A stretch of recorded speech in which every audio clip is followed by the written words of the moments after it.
Good afternoon, everybody. Good morning, good evening, wherever you may be on this big, beautiful blue globe that we live on. I'm the Raz, and this is Can We Talk? With all the things going on in the world today, all the depressing stuff, the violent stuff, the bad stuff, I figured I'd give you guys something positive. Well, I don't know if it's positive, but it's kind of funny crazy. It's about whitewater rafting. So I had worked at a Irish pub in San Jose called Katie Bloom's, and my good friend Jason, he was the owner of the bar, and I'm thankful to have worked there because I learned so much about the world history that I could have ever learned from a textbook here. So we decided we were going to go whitewater rafting, and Jason had gone before. I had never been, but I still have that crazy side in me. So we worked that Wednesday night, and no, it was a Saturday night, and so we drank the whole time while we were working. Not sloppy drunk, but a shot here, work a little bit, a shot there, maybe a pint of Guinness. And so at the end of the shift, we would still, sip on a beer, and we drove up to Placerville to launch at the Chili Bar on the South Fork American River. So we get up there, we're the first people there, and so when you launch your boat, you have to leave your car there if you only came in one car. If not, you drive down there, come back up and launch the boat. So we were told that we'd get a lift from somebody down there. We could pay somebody. So we're the first boat on the river. We're drinking a couple of beers, and since we are bartenders, we brought beer with us. We had about 2.5 cases in a cooler, along with some meat and cuts and some vegetables, so we can barbecue when we got to the end. Now, it was a self bailing boat, 8-person boat. So we had to tie the cooler in, and the cooler was the most secure thing, that was going in the boat. So we're there. There's 6 of us on this 8-man boat. So we get on the river, everything's fine, and I'm like, so Jay, what's whitewater rafting really like now that we're here? He goes, well, last year it was slow because it was class 3 and 4s. I'm like, what's the difference of the classes? He goes, well, 3 and 4 is something that you take your family on, or like you can bring little kids on the boat. And I go, okay, what's 4s and 5s? He goes, well, this year there are more class 5s than class 4s on the river. I go, what's the highest? He goes, 6. And so I'm like, okay, so class 5, what does that mean? He goes, well, we should wear helmets. And I'm like, helmets? He goes, well, it's not mandatory. So we're already on the river. And I'm like, well, I'm here. So we go down the river, and we're going, and it's really mellow in the beginning. And so everybody's, we're talking about, whose first time it was, and the previous times, how fun was it. And so this girl that's sitting next to me, she goes, this is my first time, but I'm really scared. I'm like, don't be that scared. You know, you have a life jacket on, and if you bounce out, you just swim to the boat, swim to the shore, or we'll pick you up in the boat. And she goes, I can't swim. Thinking, what the? You're gonna go whitewater rafting. You can't swim, but you're in the boat with the 2 of us. I go, I thought we were crazy. You are real crazy because we crazy. So we go, and I don't know what I'm doing, but I take point. So I'm in front of the boat with an oar, you know, guiding the boat from the front, and Jay's in the back, with the rudder. And so we work great as a team. And maybe It's just having um, that spirit where you're gonna conquer wherever you are, whatever you're doing, and that's what we had. So we're going, and I'm like, so what should I look out for? He goes, well, if the water dips down, that means that we're going over a rock.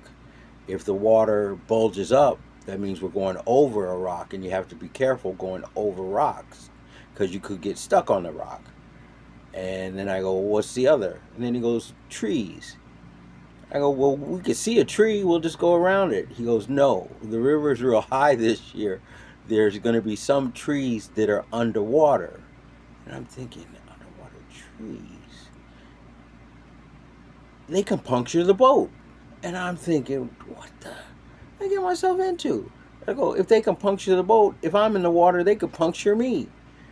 And so the reality of real dangers are going through my mind now. And then he says, yeah, there's some rapids where if you go over uh, a rock and you go down, if the drop is too severe, you could get caught in what they call the washing machine. And the boat just tumbles and spins in there. And that's okay if you're in the boat and the boat's doing that. But sometimes people get popped out. And although you have a life jacket on, it could still take you under. And you'll go through the washing machine. You'll tumble and roll. And your arm or leg gets stuck in between rocks while you're down there. And um, when the river wants, it'll spit you out. But there's no guarantee that you'll just dip in and come out. And so now I'm thinking, shit, I could die. And so we go, and there's a secret that I hadn't told anyone on the boat yet. And so um, we're going, and we pull over to this one place, and we're drinking beers, and we're just laughing at the expression that some of the people had when we did things, um, and then we hear, "Hey, hey!" I'm like, "Hey, get off my land!" And it's this lady, and we're looking at her like, "Get off your land?" And she goes, "Yeah, my house is right there. This is my backyard." And I'm thinking about it. I'm like, "Jay, people, this is their backyard." And he goes, "Yeah, I forgot to tell you. We have to be careful of that." And she goes, "Don't let me get my husband, because he's coming out with the shotgun." And I'm thinking, still, we're in Placerville. I'm black. I'll be the first one they shoot at. And so we pack up everything, and we're laughing, and we get on the boat. And I go, that was pretty scary because, my kind is not really favored in these parts. And they go, what do you mean? I go, yeah. I go, when we were in the store, how many blacks did you see? And they go, just you? I go, that's my point. And they laughed, but that's just the reality. And a lot of times, if you don't start trouble, you won't find it. Uh, so we get back on the river, and we're going, and we get to this one part, and we decide, okay, that doesn't look like someone's land. Let's pull over and drink a beer. And so we started at 8 a.m. So now it's about 11 o'clock. We're drinking a beer. But as we're sitting there. I'm sitting in the boat, and I'm looking at the water because the water is where we pulled over. It's like a lull, and I'm looking at all this shiny stuff at the bottom. I'm like, Jay, is that gold? And he goes, yeah, people are paying for gold. That's why a lot of people, buy houses here. And that's those big, like, um, dredging machines that you see. They're panning for gold in the river. And so um, I'm like, wow, we can go down and I get a handful. And you go down and get a handful. It's so minute. It just like slips through your hands. You'll definitely have to have a screen to pan for this gold because it's like gold dust. And so we're sitting there, and there's this rock in the middle of the river. And he goes, yeah, that's Gorilla Rock. and some people swim out to it, but the river was kind of strong. So, you know, me, I thought, okay, if you swim out there, you have to swim back. Now, 10 years prior, some of you will know this guy, John Johnson. And this is where John was when he went whitewater rafting for the first time. And he was swimming out to Gorilla Rock. Well, it was Alligator Rock back then. They called it Gorilla Rock now. Same rock though. And so I had this little personal moment that is like, wow, this is where, you know, John, had his final, you know, moments in life. And so when we got back out in the boat, and so we rode over, because I said I wanted to touch it. So I touched it, and inside my mind, I'm like, John, I made it for you. Um, and not to say this is a sad story, because no, the story, we're on the river, and you guys that know me know that I sometimes don't play with a full deck. And just imagine a drunk Irishman. So we get back on. He said, "Yeah, now we're going to the part of the river where there'll be class fives." And so I think of the girl that couldn't swim. I go, "Okay, you just stay here, and if you get popped out, I'll come get you. Or if you're in the middle of the river, we'll come by in a boat and we'll get you." And I told her, if you go in the river, just make sure you face upstream, and that's so if you go over a rock, you don't hit your head on a rock, or your arms and legs don't get caught in between rocks if you go over a rapid. And so that sounds crazy, but yeah, you face upstream, and there's a pad on the life jacket that flips up if you go under. So we're going, and we get to this one part, and I'm like, Jay, that's a big rapid right there, and there's only one way we can go. We have to either try to bounce off the rock or go over the rapid and hope that we have enough speed where we jump over the washing machine. And so, since not everybody was athletic enough, we knew we couldn't get enough speed, and it would have been um, tough for any novices to have enough speed to jump over the wash machine. So I'm like, we're doing some some algebra in our head, and we're like, okay, we're gonna go in at this speed, the just off center of the nose. We're gonna hit the rapid, which should bounce the boat and flip the nose back right, where we'll jump over the rapid by bouncing over it. It sounded good in theory. So we go in, we hit the rock, the river pinned us up against the rock. So we're sitting there, and I'm like, Jay, what do we do now? Because we can't go anywhere, and we can see over the rapid where we don't want to go into the washing machine. So I go, what do we do now? He's like, well, we'll keep bouncing the boat, and we'll bounce it off the rock, but we have to bounce it off the rock nose first. Now the boat is like in the midway part up against this rock. I'm thinking, I'm like, shh. All right, Jay, I'm gonna believe you, but somebody's going in, or the boat's going over. But if the boat flips over, at least we know we won't lose any beer because the beer is tied into the boat. And so we laughed, because only bartenders would think of that. So we bounce it and we bounce it and we bounce off. And as soon as we come off the rock, we go nose down into the wash machine. It's like, wham! Some people got whiplash. The girl that I can't remember her name, she gets bounced out. So she's in the river, but she's going down real slow. And so I'm like, Jay, we got to get out of here. We got to get out of here. So we start rocking the boat, and just by luck, I guess the right wave hit the back of the boat, and it pushed us out.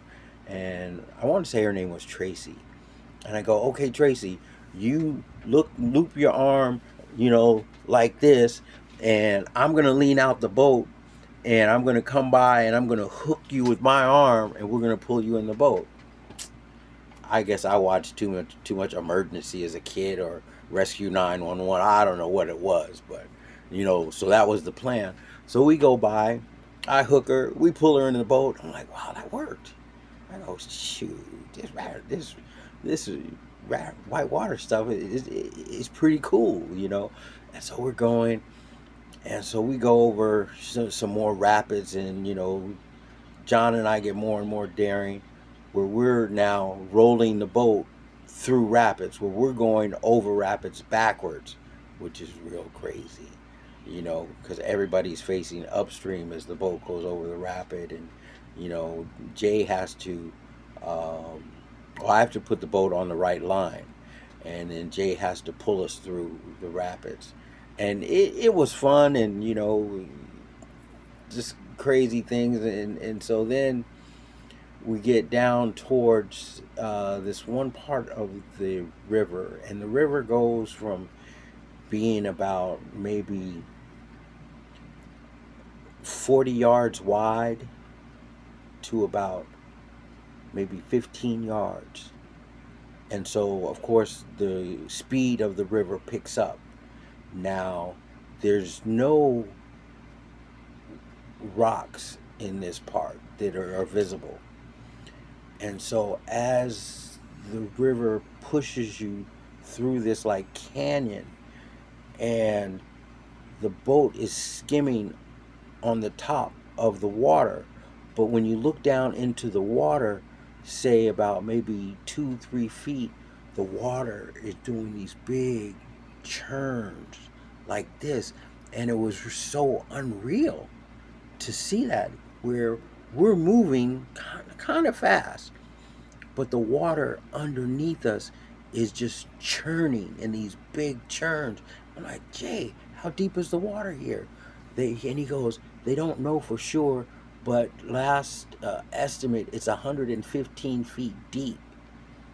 Now, that means at one point there were rocks, but the water wore through these and carved this canyon, where it's like the scariest thing, because if you fall in the water here and you get pulled up in one of those churns look like they were tumbling at a diameter of maybe 15, 20 feet wide, just churning like this, and they're turning sideways, and then they roll back over, and it's like the scariest thing, because it's like, shoot, I could swim and I got a life jacket on, but that's some serious stuff right there.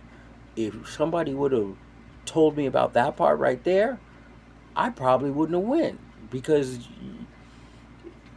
you go through this canyon. This canyon is probably close to 100 feet, so you're going over these big churns of water, and it's about 100 feet, and the top water is moving so fast is what keeps you going and not getting caught up in it. So that means it's, I guess, like a rip tide, but it's a cross tide. It's an underwater thing. And so we get through there, and so we got to this one point. Guess who found the tree? We found a tree, but part of it was above water, and just the way the current took us, it took us right into the tree, and we're praying that the boat didn't get punctured, by the tree, and so we're caught sideways on this tree as the river, is taking us, and you don't want to break the branches, because that break may puncture the boat, so you have to like pull yourself around the tree and hope that there's nothing that you're going to pull yourself over. So we get around the tree, and then at this one point we get stuck on this island that's like in the middle of the river. And I'm like, Jay, we found a big rock, we found a tree, we found this island. We'd be horrible explorers, because you know we're not cut out, to be proficient at at this. And so we keep going, and we're laughing, and You know, now we're drinking on the river. And so, remember, we were the first boat on the river, and these young kids, they catch up to us and they're going by us, and we're like, hey, hey, you want a beer? And they're like, yeah. So we throw them a couple of beers, and so we keep going. And you get to this, just before you get to the end of the river, the water is really, really slow, and it's really humid in this part. And the water is so slow that you have to row. And I remember getting this nauseous feeling in my stomach. And I'm like, this is something here. And then I shared it with him. I go, 10 years ago I had a friend that, went white water rafting, and he died, and they said that he drowned, and 2 days later his body surfaced. And the area that we were, that's where his body surfaced. And I'm just assuming that that's why I got the nauseous feeling, because I can sense, there was bad energy in that area. And so we keep rowing, and I look at the girl that can't swim, and she looks like she's ready to pass out. And I go, "Are you okay?" And she's like, "Yeah, yeah, it's just hot." And I go, "Take your hat off and put water on your head. You look like you're about to have a sunstroke." And she puts the water on her head, and she goes, "Well, I feel a little better." And she just wasn't looking right to me. I go, "Get in the water." And she's like, "What?" She goes, "But I can't swim." I go, "Hold on to the boat, or hold on to one of us. But you need to get in the water and put your head underwater. You need to cool your body down." And so she does that. And she got back in the boat, and she was okay. And um, I mean, I don't have any medical training, but I don't know what made me spot that and know that um, getting in the water and cooling yourself off would help. Um, but we were at a part where we still had 45 minutes till we got to the end. Now, it takes people to go down that river maybe 6 hours, and that's just going with the flow of the river. We're on 10 and a half hours. you know so that tells you that we were definitely taking our time and enjoying ourselves on the river. So we we finally get to the end 10 and a half hours later. And just thinking, so we started at 8, because that's when you could get on the river. And so now it's like 6 o'clock, and people are jumping off the trestle of the top of the trestle of the bridge at the end. And so I'm going up down. I'm going to jump. I'm going to jump, because people are doing flips. They're diving off, and they go, but you have to be careful, because there's a rock, a big rock somewhere in the middle, and if you hit your head or you come down too fast, you could break your leg. And I'm thinking, and then they go, and if you just jump straight down and you keep your body straight, your legs are gonna get caught in the sediment of the river, and you'll get stuck and you'll drown. And I'm thinking, I'm not jumping off the top. I'll jump off, the the level of the road. I'll jump off of there, because I can scissor my legs, and you know and come up right away. Um, and so that's what I did, and it was fun to do. But still, those people that go up to the top of the trestle and jump off, I'm like, no, there's too many possibilities that you don't have control of what's going on down there, because you can't see. So we get a ride back up, and we go to a campsite. And so we're looking for a place to set up camp. And so we're carrying stuff from the car over there. And all of a sudden, I'm standing in this one spot. and my foot starts to sting.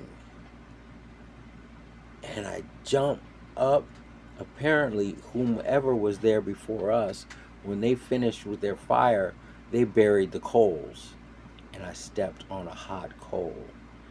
Now, um, medical help, which, to get things at a store, band aids, burn cream, all of that, was maybe 30 to 45 minutes away. To get to the hospital, Placerville Hospital, it was about an hour away. And so I'm thinking, I look at my foot and I go, oh no, it's just a blister. I just need, some burn cream and, a bandage. And so they go to the store, and I'm sitting in the other car, and all of a sudden, I guess I burned it so bad, the blister started to expand underneath my skin. So imagine your skin being ripped from skin from the inside. Oh, the pain was so much. I mean, nobody was around, so yeah, I screamed. I cried like a little girl. It was so much pain. And so then they came back, and the burn cream didn't do anything to it because it was a big blister underneath my foot. And so what I did was what any guy would do, because we're not the smartest out of the sexes. That's why women live longer. Um, I took a razor blade and I cut the skin to let some of the fluid out, which brought me a lot of relief. A lot of relief. It still stung, but it was nothing like the pressure of that fluid in between my skin. It was more. It was almost 2 inches of a blister underneath my skin, and 2 inches round. And they started calling me a firewalker. I definitely wasn't good at that. And we came back, and of course, we didn't have any more beer left. So we drove back, and we were just like laughing, and everybody pretty much, well, half of us stayed awake. It was like a 4.5 hour drive back down to San Jose. And so everybody goes home. The next night, we come to the bar. We're just like laughing and telling the story of everything we experienced. And next year, dude, we had all these people that wanted to go with us next year. And Jay and I looked at each other and we're like, I don't know if we could manage 2 boats. You on one boat, me on the other. Because a lot of these people just, they wanted to go, but they didn't want to work. And whitewater rafting, there's a lot of work involved. This one guy, Grover, that went with us, he was just playing his paddle like it was a guitar, and we weren't at the end yet. And I was getting so pissed off because he was just playing around, which makes the work harder for everybody else because we have one paddle out of the water. And so then he got to the point where he was teasing me. He was laughing. And I go, I'll freaking headbutt you and throw you out of the boat. I go, bro, I'm not gonna row dead weight. And I got this knot on my head from headbutting somebody, a drunkard. But yeah, I'm not. I don't mind carrying you if you need to be carried, but if you choose to clown around and just play your invisible guitar while I work and everyone else is working, and if you take the day off, you get off the boat. I don't care if we're in the middle of nowhere, but I'm not going to row dead weight. And so then finally Jay looked at him. They were both Irish. And Jay looked at him and was like, Grover, I think you better row. He looks kind of pissed. And so, everybody laughed at that story. And like, you guys are crazy, blah, blah, blah, blah. And they're like, they go, Eric, have you been whitewater rafting before? I'm like, no, it was OJT, on the job training for this kid, and I'm just a fast learner because I'm not gonna die. You know, I'm gonna learn the ropes real quick for survival. And so the next year we had about maybe 20 people that wanted to go with us, but once again, we only six of us came went, and the water was low the next year. We didn't have that much fun. But I just wanted to share this story that, sometimes in life there's some adventures that are adventures on top of adventures. And in times like this, when, there's so many depressing and bad things going on, sometimes you just want to hear a real story that's funny, lighthearted, and everybody lived. And so that's it. This is the Raz. Thank you for listening to me. I ran my mouth for a half hour. Um, but thank you, everybody that stayed tuned. Try to subscribe. Um, I have a few videos on there, but a lot of them have political content. This one, I just wanted to tell a fun story, and that's it. Everybody, God bless you. I love you. Everybody, take the time to give praise and thanks to God, and love yourself, love your family, love your neighbors, love the stranger. And that's it. Everybody, thank you for listening. God bless.